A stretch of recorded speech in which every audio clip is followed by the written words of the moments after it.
Praise the Lord. पवित्र शास्त्र Bible हमें यह बताता है कि आदि में परमेश्वर ने आकाश और पृथ्वी की सृष्टि की। आकाश यानी स्वर्ग और पृथ्वी जहाँ हम रहते हैं, हम अपनी आँखों से सृष्टि के हर एक चीज़ों को देख सकते हैं, लेकिन आत्मिक चीज़ों को देखने के लिए जो स्वर्गीय है उसे हम अपने आँखों से देख नहीं सकते। उसे हम तब देख पाते हैं जब परमेश्वर हमारी आत्मिक आँखों को खोलता है। जो चीज़ें हमें दिखती नहीं, इसका अर्थ ये नहीं कि वो चीज़ें हैं नहीं, लेकिन चूँकि हम अपने ज्ञान इंद्रियों पर निर्भर हैं, उनसे हमें जो ज्ञान मिलता है हम उसे ही सच मानते हैं। और शैतान हमारे ज्ञान इंद्रियों के द्वारा कई बार हमारे जीवन में संदेह को उत्पन्न करता है, डर को उत्पन्न करता है। लेकिन जब परमेश्वर हमारी आत्मिक आँखों को खोल देता है, तब हम परमेश्वर के राज्य की बातों को देख पाते हैं। आत्मिक जगत में क्या हो रहा है हम उसे देख पाते हैं। परमेश्वर का वचन पवित्र शास्त्र बाइबल में कई बार इस बात का वर्णन है जब परमेश्वर ने लोगों की आत्मिक आँखों को खोला और वो उन चीज़ों को देख पाए जिन्हें हमारी शारीरिक आँखें देख नहीं सकती। और इसीलिए शैतान बहुत आसानी से हमें भरमा देता है। हमारे मन में वो डर और घबराहट उत्पन्न करता है, क्योंकि हम आत्मिक चीज़ों को देख नहीं पाते कि हमारे चारों ओर क्या हो रहा है। यदि हम पुराने नियम की पुस्तक गिनती को पढ़ते हैं, उसका 22 अध्याय और 21 से लेकर 33 तक जब हम पढ़ते हैं, तो वहाँ बिलाम और उसके गधी के विषय में पढ़ते हैं। जब बिलाम ने एक ऐसे धन को प्राप्त करने के लिए गलत रास्ता चुना, जबकि वो परमेश्वर का बुलाया हुआ था, तब परमेश्वर उसकी आँखों को वो खोल देता है कि वो देख सके आत्मिक जगत में क्या हो रहा है। उसके गधी की भी परमेश्वर ने आंखें खोल दी थी और वो देखता है कि जब बिलाम परमेश्वर के विरुद्ध कार्य करता है और गलत मार्ग पर जाता है, तब वो देखता है कि एक दूत तलवार लिए हुए रास्ते में खड़ा है। तब बिलाम की गधी 3 बार उसके मार्ग से हट जाती है ताकि उसका मालिक मारा ना जाए। और जो बिलाम है वो क्रोधित हो जाता है और अपनी गधी को मारता है। तब परमेश्वर बिलाम की भी आंखें खोल देता है, वो आत्मिक आंखें। तब वो परमेश्वर के दूत को देख पाता है कि उसके हाथों में एक नंगी तलवार है और दूत उससे कहता है कि मैं तुम्हारा विरोध करने के लिए रास्ते में खड़ा हूँ, और यदि तुम्हारी गधी 3 बार मेरे सामने से ना हटती तो आज तू मेरे हाथों से मारा जाता, क्योंकि तूने अधर्म की कमाई को प्रिय जाना, क्योंकि तू परमेश्वर के विरुद्ध जा रहा है और उसके लोगों को नाश करने के लिए तू उन्हें श्राप देने जा रहा है। जब बिलाम की आंखें खुलती हैं, तब वो अपनी गलती को मान लेता है।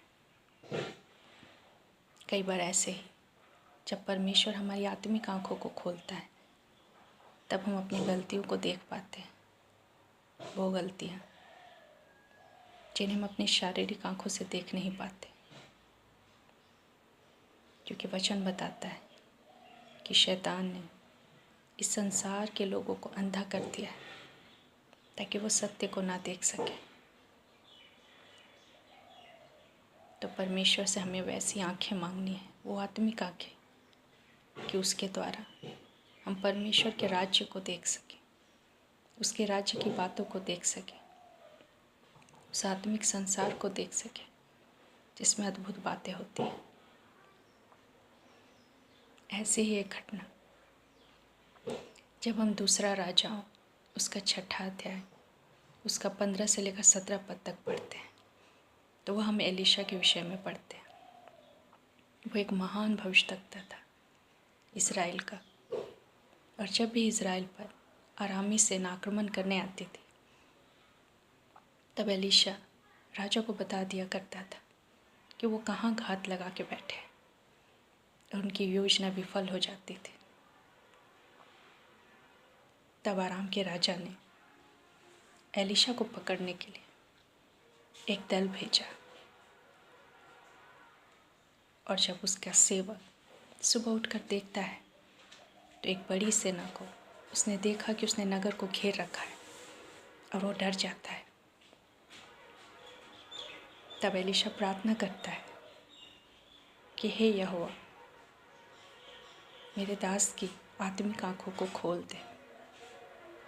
और यहोवा परमेश्वर उसके सेवक की आँखों को खोल देता है। तब वो देख पाता है कि एलीशा के चारों ओर के पहाड़ों पर अग्निमय घोड़े और रथ तैनात हैं। परमेश्वर ने एलीशा की सुरक्षा के लिए पहले ही अपनी सेना को भेज दिया था। एलीशा यह देख पा रहा था क्योंकि एलीशा परमेश्वर का भय मानने वाला व्यक्ति था, उसकी आज्ञाओं पर चलने वाला व्यक्ति था, उसकी आत्मा के अनुसार चलता था। इसलिए उसकी आत्मिक आँखें वो सब देख पाती है जो उसका सेवक नहीं देख पाता। इसीलिए वो अपने सेवक से कहता है, जो हमारी ओर है वो उससे कहीं अधिक है जो उनकी ओर है। कई बार हम भी अपने जीवन में बहुत डर जाते हैं जब अपने विरोध में लोगों को उठते हुए देखते हैं, अपने जीवन में संकट को देखते हैं, क्योंकि हमारी आत्मिक आंखें खुली नहीं है। हम परमेश्वर हमारे लिए क्या कर रहा है ये हम देख नहीं पाते।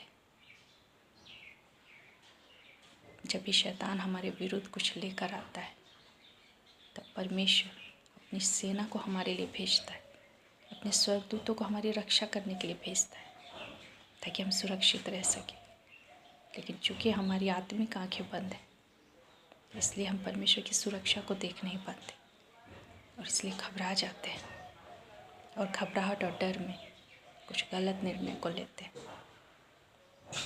आज हमें परमेश्वर से प्रार्थना करने की ज़रूरत है कि परमेश्वर हमारी आत्मिक आँखों को खोल दे ताकि हम आत्मिक जगत की बातों को देख सकें और जान सकें कि परमेश्वर क्या कर रहे हैं अपनी आत्मा के द्वारा। परमेश्वर हमें हमारी गलतियाँ दिखाए। परमेश्वर अपनी आत्मा के द्वारा हमें आत्मिक जगत की उन बातों को दिखाए जो परमेश्वर हमारे लिए करता है, ताकि शैतान को हमारे जीवन में कोई दाव न मिले काम करने का। हम अपनी शारीरिक आँखों से सिर्फ इस सृष्टि की चीज़ों को देख सकते हैं, इन पृथ्वी की चीज़ों को देख सकते हैं। लेकिन जब हमारी आत्मिक आँखें खुल जाती हैं तो हम आकाश यानी आत्मिक जीवन, परमेश्वर के संसार की चीज़ों को भी देख सकते हैं और जान सकते हैं कि शैतान हमारे विरुद्ध क्या कर रहा है और परमेश्वर हमारे लिए क्या कर रहा है। परमेश्वर इन वचनों के द्वारा आप सबों को बहुतायत से आशीष दे। धन्यवाद।